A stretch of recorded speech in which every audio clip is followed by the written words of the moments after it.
Ici, pour une représentation graphique, ça doit être la même chose, sauf qu'ici, il y a beaucoup plus de texte. Donc, dans la voiture d'Angélica, il reste 10 kWh quand elle arrive au borne de recharge. Donc ça, c'est le nombre de kWh qu'elle a dans sa voiture, donc la charge. Elle sait que sa voiture se recharge à 3 kWh par minute et la capacité est 70 kWh. Donc, un maximum de 70 kWh, elle peut ajouter donc 60 kWh.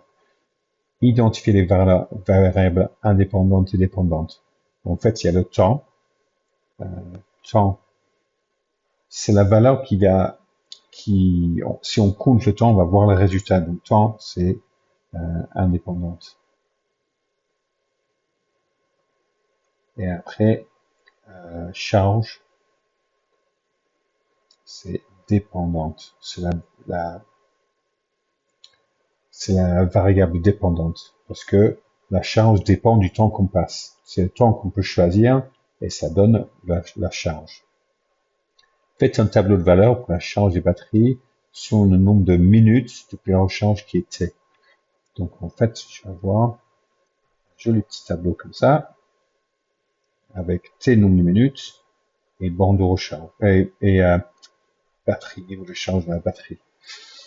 Donc si j'ai 0 minutes, elle a les 10 kWh, parce qu'au début, quand elle arrive au borne de recharge, elle a 10 kWh.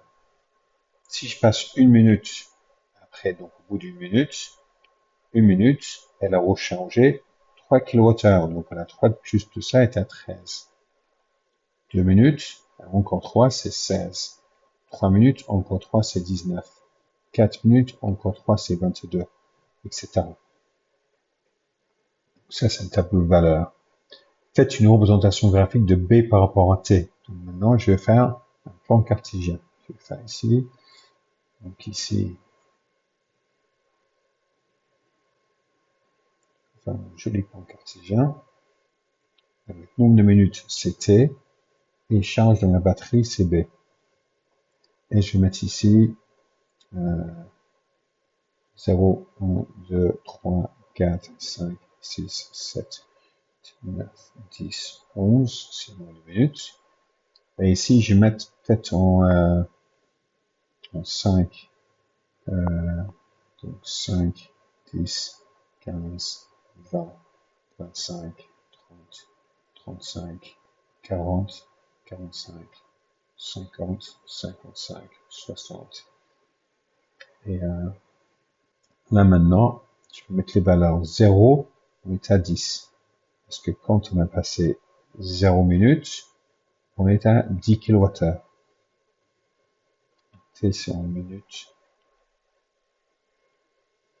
C'est en kWh. Quand j'ai fait 1 minute, ça fait 13, donc c'est à peu près là. 2 minutes, 16. 3 minutes, 19.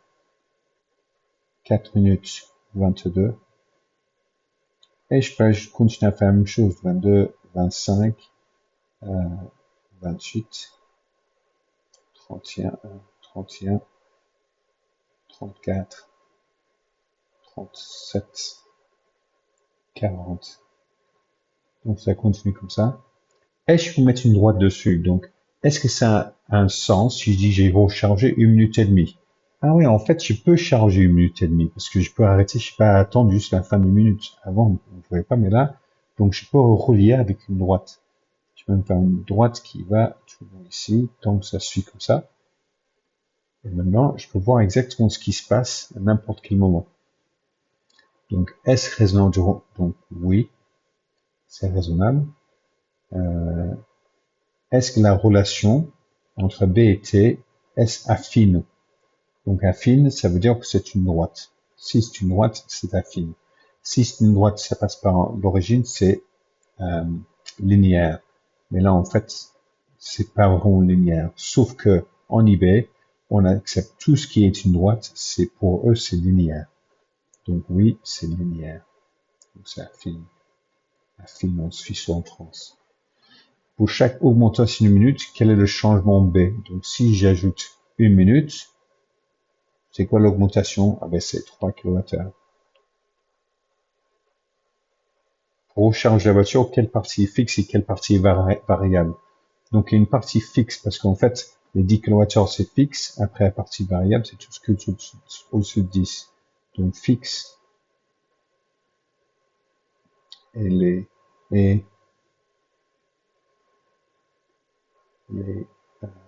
10 kWh au début, variable, les 3 kWh par minute qu'on ajoute.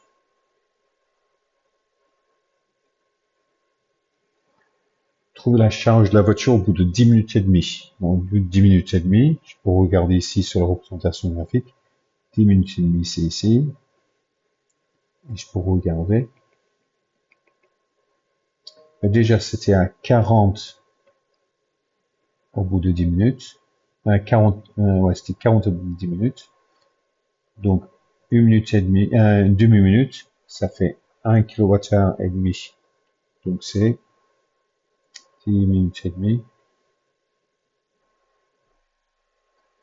on a 41,5 kWh. Donc là, ça veut dire que quand T est égal à 10 et demi, B est égal à 41,5 kWh. Donc à partir de la représentation graphique, je devrais pouvoir le faire.